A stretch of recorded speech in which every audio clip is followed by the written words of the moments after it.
Special branch पारां Jamshoro Kotri Budhapur site Kotri Khanpur समेत नूरियाबाद ऐं ॿियनि थाणनि जी हदनि में हलंदड़ मंशात फरोशन ऐं सहूलियतकारनि जी सरपरस्ती कंदड़ एहलकारनि जी लिस्ट जारी कई वई आहे।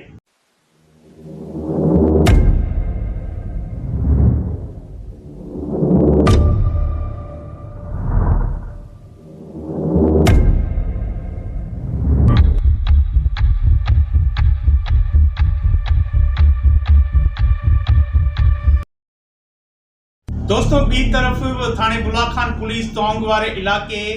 में मैनपुरी गुटके जो कारखानो हलाईंदड़नि जा नाला बि मंशात फरोशन जी लिस्ट में जारी कया विया आहिनि,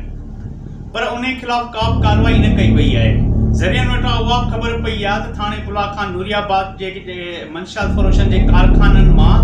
जेके ठहंदड़ मैनपुरी ऐं गुटको आहे, पुलिस जी निगरानीअ में सिंध जे मुख़्तलिफ़ ज़िलनि में सप्लाई कई पई वञे। एक वॾो इंकशाफ थियो आहे त नूरियाबाद 1 नंबर स्टॉप ते लगातार 15 सालनि खां मंशात जो कारोबार कंदड़ वॾा डीलर वसीम बारीचो, खैर मोहम्मद यासीन बारीचो, शोबान बारीचो, जंहिंजा नाला मंशात फरोशन जी लिस्ट में जारी कया विया आहिनि। ज़रियनि खां उहा ख़बर पई आहे त ही जेके डीलर आहिनि बदीन, मटियारी, मीरपुर, टंडो इलायार समेत जामशोरो ऐं मुख़्तलिफ़ ज़िले सिंध जे मुख़्तलिफ़ ज़िलनि में पंहिंजी ज़ाती गाॾी माण्हुनि वटि 4 खां 5 त गाॾियूं आहिनि जंहिंमें हू मंशात सप्लाई कंदा आहिनि,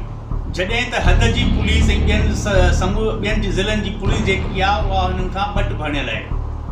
कोस्तान जी मुख़्तलिफ़ सियासी समाजी अॻुवाणनि चयो आहे त पुलिस पंहिंजी कारकर्दगी ॾेखारे हिननि